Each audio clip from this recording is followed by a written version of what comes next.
एवं साथियों, जैसा कि आपको विदित है, विजिलेंस अवेयरनेस वीक चल रहा है और इस दौरान हमें एक अतिरिक्त एक्टिविटी के तौर पे आज डॉक्टर आनंद अखिला से उनके अनुभव शेयर करने का सौभाग्य मिल रहा है।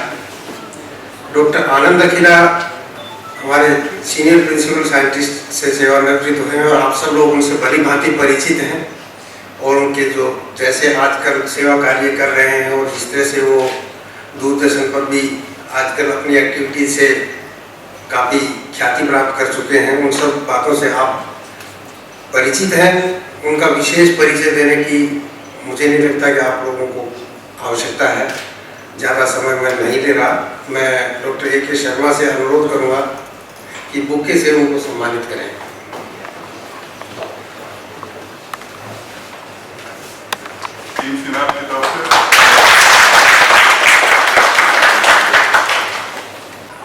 सीमैप तो मेरे घर जैसा ही है और सभी लोग यहाँ जितने भी लोग मुझे सभी जानते हैं और सबको मैं भी जानता हूँ। हो सकता है कोई दो चार नए अगर रिसर्च स्कॉलर यहाँ पर होंगे,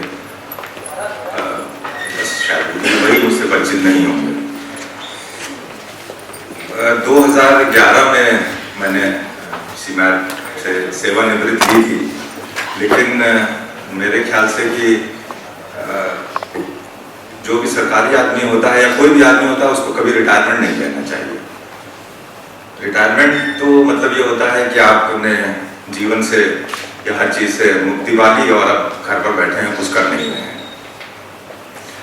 तो ये तो एक सरकारी नियम है कि सर्टेन उम्र प्राप्त करने के बाद आपको रिटायर होना है, ऐसा माना जाता है।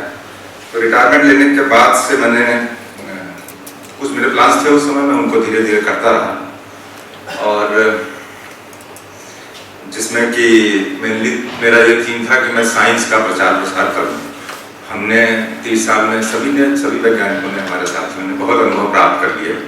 हम लैब्स में रहे और इस तरह से मेरी बहुत इच्छा थी जो कि मैं कर पाया पिछले 4 सालों में। थोड़ा बहुत उसके बारे में मैं बीच में बताऊंगा, लेकिन आज का क्योंकि विषय हमारा विजिलेंस है, अब मैं विजिलेंस की ही बात से शुरू करता हूँ। लेकिन उसके पहले हम जीवन में जो है, कई बार आपको बीच में लगेगा कि ये विजिलेंस की ही बात करनी चाहिए, और तो विजिलेंस तो वीक हर साल मनाया जाता है। आप लोग बहुत भाषण भी सुनते हैं, लेक्चर भी सुनते हैं और अनुभव के हिसाब से ऐसा लगता है कि हम किसी एक सब्जेक्ट पे कंसंट्रेट कर देते हैं लाइफ में, जबकि हमारा जीवन एक बहुत बड़ा पैकेज है।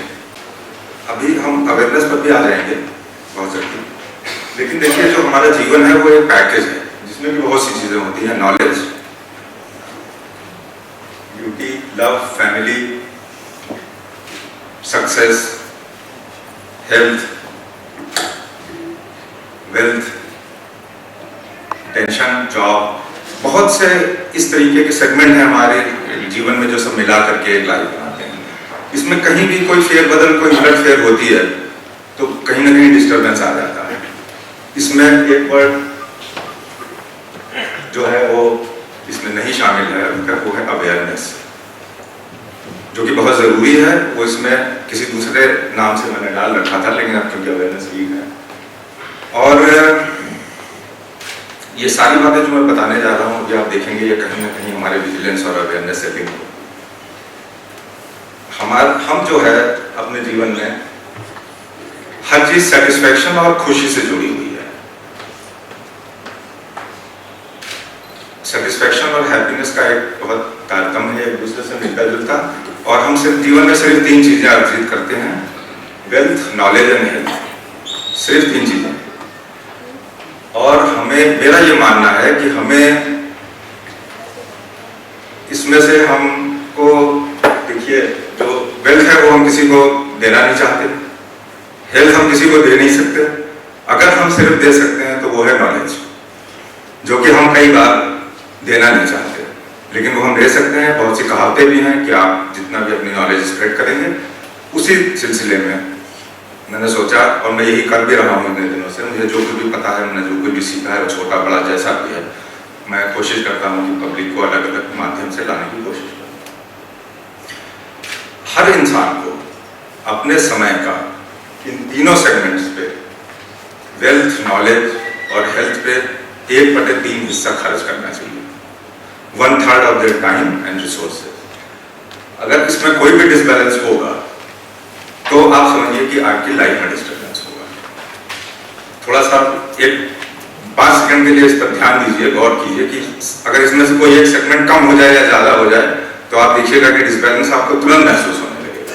If you don't have wealth और लिटिल वेल्थ, कोई परेशानी हो जाएगी। नॉलेज की कमी है तो भी परेशानी होगी, और अगर हेल्थ की है किसी भी तरह से, तो ये तीनों में 33% आपका इन्वॉल्वमेंट होना चाहिए इसको अर्न करने। So this was just a brief कि हमें जीवन में कैसे करना है, क्या रहना चाहिए।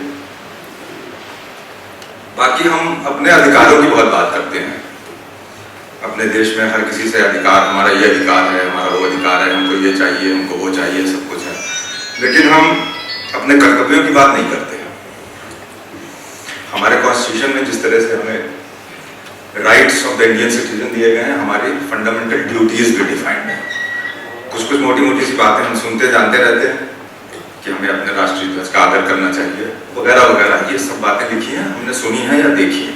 ये कॉन्स्टिट्यूशन ऑफ इंडिया है और इसमें आप देखिए मैंने हाईलाइट किया हुआ है कि जो हमारी फंडामेंटल ड्यूटीज हैं उसमें एक बहुत खास चीज है, to develop the scientific temper, humanism and the spirit of inquiry and reform. ये भी हमारा कर्तव्य है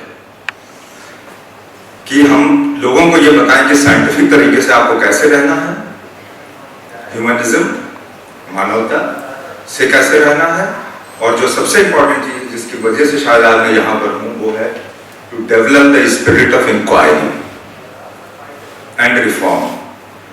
अगर जिस देश में, जिस मुल्क में लोग सवाल नहीं पूछते, जहां क्वेश्चन नहीं किए जाते, उसमें कभी तरक्की नहीं होती।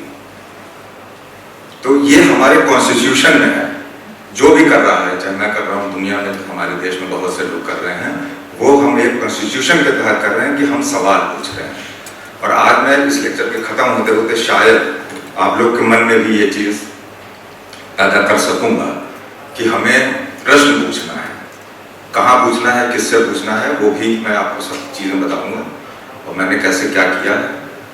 और तो ये एक हमारा संविधान है, हमें अपनी ड्यूटी है, बाकी सब तो हम निभाते ही हैं। जो एक चीज है मैंने हाईलाइट